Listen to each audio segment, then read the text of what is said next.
Greetings healthy fans, Certed Fitness here, and today in this video, you probably guessed it, I'm gonna show you how to do a perfect push-up. So I don't care wherever you are right now, which place you are right now, just make some space and get ready to do some push-ups. Off you go.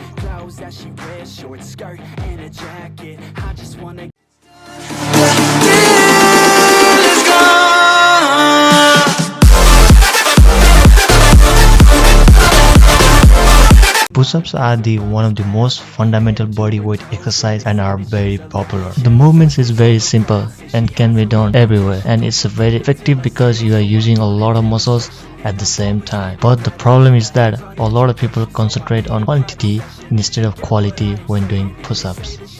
So in order to avoid this, you should focus on these 4 points to make your push-up a perfect push-up.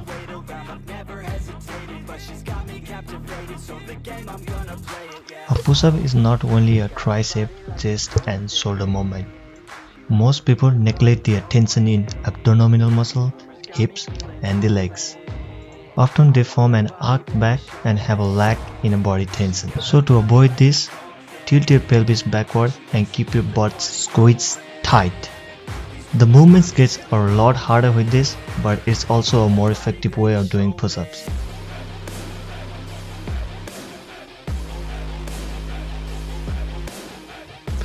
The arm position doesn't really matter in terms of perfect execution, but a perfect pull-up can be done with a wide or a narrow grip, it doesn't really matter. But it's really important to place your wrist in a nearly vertical line under your shoulder when you do the standard push-up. But there are still some exceptions for that rule. For example, when you are doing a pseudo plank push-up, which puts the focus more on your shoulder. If you are working in a standard push-up, choose a wider grip. It involves the chest more than a close grip. And at the same time, the close grip set the focus more on your tricep. The only thing you should completely avoid are the out-flared elbows, because it puts a lot of stress on your shoulder which can lead to injuries. Closer you place your arm up to the body, the more your elbow point backwards. The wider you place your arm, the more your elbows going away from your body. But they still point more backward than to the side.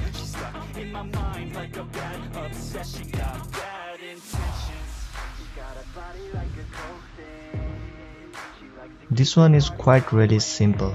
Just don't cheat. Go all the way up and all the way down. Don't let your body straight. Don't decrease the range of motion by bringing your head forward or your hips down.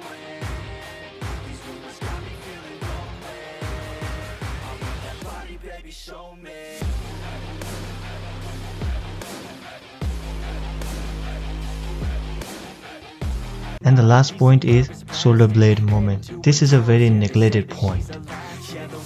When you are going down, your shoulder blades come together, and when you are going up, they go apart. You should also focus on pushing them downward instead of upward, but don't forget the still difference between a passive and an active way of the shoulder blade movement.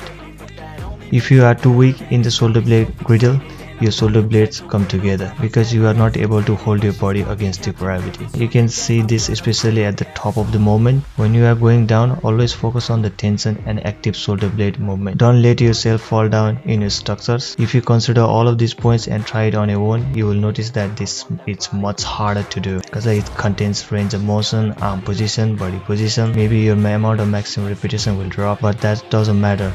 So always focus on quality over quantity no matter what, and you will reward it with the progress and a healthy body in no time at all.